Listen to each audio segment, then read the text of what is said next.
دیا کہ تو جتنا چاہے گمراہ کر، مگر آدم علیہ السلام کو یہ سہولت دے دی کہ اگر آپ سے غلطی ہوئی تو توبہ کا آپشن بولو کھلا ہوا، سچے دل سے توبہ کر لینا. تبھی تو آدم سے غلطی ہوئی، توبہ کی، تو موسیٰ علیہ السلام نے ملامت کی تو آدم علیہ السلام نے اس ملامت کا فوراً جواب دے دیا کہ بھائی یہ ملامت بنتی نہیں ہے، کیونکہ توبہ کر چکے تھے. تو آدم علیہ السلام، شیطان سے بھی غلطی ہوئی، اکڑ گیا. آدم سے بھی غلطی ہوئی، شیطان نے کروائی، یہ نہ کھانا کھا لیا. قرآن کہتا ہے جیسے ہی آدم کو سزا ملی ہے، وہ سب سے پہلی سزا، ہم نے جنت کا لباس چھین لیا. وَطَفِقَا يَخْصِفَانِ عَلَيْهِمَا مِن وَرَقِ الْجَنَّةِ. آدم اور حوا نے مل کر اپنے جسم پہ پتے ڈالنا شروع کر. حالانکہ میاں بیوی تھے، آپس میں کوئی پردہ نہیں تھا، لیکن اس سے پتہ چلتا ہے کہ میاں بیوی ہو کے بھی نارمل حالت میں وہ ایک دوسرے کو برہنہ دیکھنا پسند نہیں کر رہے.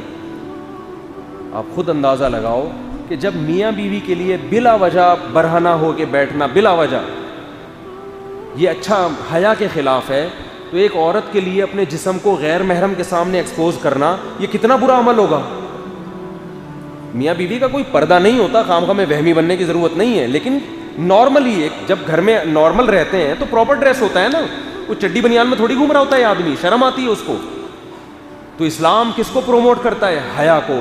بے حیائی کو اسلام پسند نہیں کرتا. تو اب حضرت آدم اور حوا کو احساس ہو گیا ہم سے غلطی ہوئی ہے. قرآن کیا کہہ رہا ہے کہ آدم اور حوا کے دل میں ندامت کہ اب اللہ کو منانا ہے ہم نے توبہ کر کے، لیکن الفاظ سمجھ میں نہیں آ رہے کیسے منائیں. تو اللہ فرماتے ہیں میں نے آدم کو کلمات سکھائے، میں نے آدم کے دل میں وحی کی کہ اس طرح بولو اور مجھ سے کیا کرو. کیا عجیب سبق ہے ان آیات میں، کیا انداز ہے سمجھانے کا.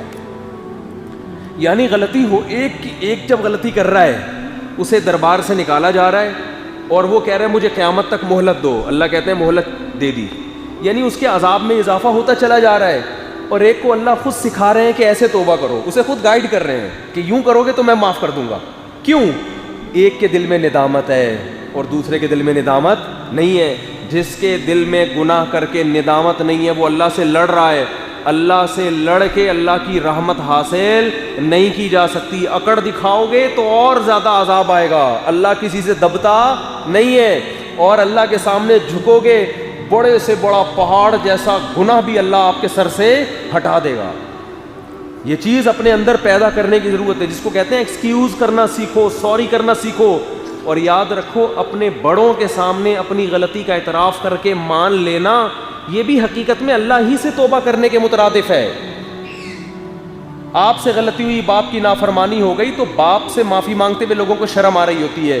یہ سوچ کے معافی مانگا کرو یہ اصل میں باپ سے مانگ رہا ہوں، مگر کس کے حکم پہ؟ اللہ کے. تو یہ اللہ ہی سے معافی مانگی جا رہی ہے، شرماؤ نہیں اس میں.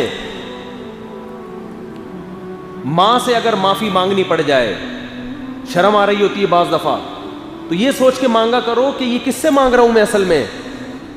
اللہ نے حکم دیا نا کہ ان سے معافی مانگ، ان کو منا کے رکھو، اس لیے اس میں بڑے بھائی سے معافی مانگنی پڑے. تکبر مت کرو، بولو بھائی یہ کس کا حکم ہے رشتہ داری جوڑنا؟ یہ تو اللہ کا حکم ہے، اللہ کی خاطر مانگ رہا ہوں میں. من تواضع للہ رفعہ اللہ، حدیث میں آتا ہے جو اللہ کے لیے جھکتا ہے اللہ اسے بلند کر دیتا. اس سے پتہ چلتا ہے ایک جھکنا انسان کا اللہ کے لیے نہیں، چاپلوسی کے لیے، مکھن لگانے کے لیے، دنیاوی مفاد. جو باس کے سامنے لوگ جھک رہے ہوتے ہیں، یہ سر جی سر کر رہے ہوتے ہیں نا باس کے سامنے، مکھن لگا رہے ہوتے ہیں، سر سر پلیز سر. بڑی بڑی غلطیاں ہو جاتی ہیں، حالانکہ غلطی باس سے ہو رہی ہوتی ہے. سوری کون کر رہا ہوتا ہے؟ آپ، کہ یار تنخواہ جاب سے نکال دیں گے. یہ جھکنا اللہ کے لیے نہیں ہے، یہ پیسوں کے لیے. بھائی کے سامنے جھکنا، بڑی بہن کے سامنے جھک جانا، ماں کے سامنے جھک جانا، خالہ پھپھو چچا کے سامنے جھک جانا، یہ اللہ کے لیے، کیونکہ آپ یہ تواضع اختیار کر رہے ہیں رشتہ داری جوڑنے کے لیے. اپنے استاذوں کے سامنے جھک جانا، کسی بوڑھے کے سامنے جھک جانا. بوڑھے سے غلطی ہو تو بھی سوری کون کرے گا؟ بولو نا، آپ کرو. بھائی حدیث میں آتا ہے ان من اجلال اللہ ان من اجلال اللہ اکرام الشیب المسلم. آپ صلی اللہ علیہ وسلم نے فرمایا سفید ریش بوڑھے کا اکرام اصل میں کس کا اکرام ہے؟ اللہ کا اکرام ہے. اللہ نے حکم دیا اس بوڑھے کا احترام کرو. آج بوڑھوں کے بارے میں عجیب تبصرہ کر رہے ہوتے ہیں, اس بڈھے کو دیکھو کیا ہو گیا, اس بڈھے کو.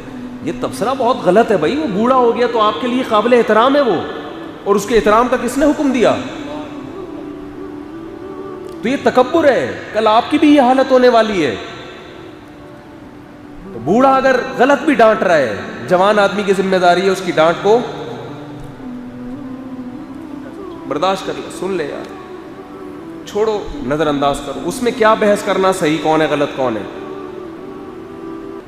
بس برداشت کر لے آپ. میرے پاس کیسز آتے ہیں نا, ماں بعض دفعہ آتی ہے اپنے بیٹے کو لے کر, بہو ایسا کر رہی ہے, بیٹا پھر جواب دیتا ہے نہیں ایسا نہیں کر رہی, ایک جنگ شروع ہوتی. میں بیٹے سے کہتا ہوں یار ماں سے الجھنے کی ضرورت نہیں, کچھ سیاست سے کام لے لو. ماں کے سامنے دلائل نہیں چلتے, وہ اور غصے میں آئے گی, بولے گی میں نے پیدا کیا, میرے سامنے آنکھوں میں آنکھیں ڈال کے بات, اور سائڈ کس کی لے رہا ہے, وہ تو اور غیرت میں آئے گی. میں نے کہا کوئی کمپرومائز کر لو یار اماں کو کچھ. اب اماں کو کون سمجھائے گا اس عمر میں, تو کچھ کمپرومائز کر لو. اب وہ 10 طریقے ہوتے ہیں, کچھ سیاست سے کام لے لو, کچھ بیچ کا راستہ اختیار کر لو, بحث نہیں کرو.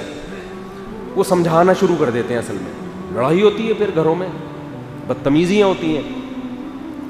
وہ سیاست جو ہے نا, سیاست حدیث میں آتا ہے, نبی صلی اللہ علیہ وسلم نے فرمایا لیس الکذاب الذی یکذب لیصلح بین الناس.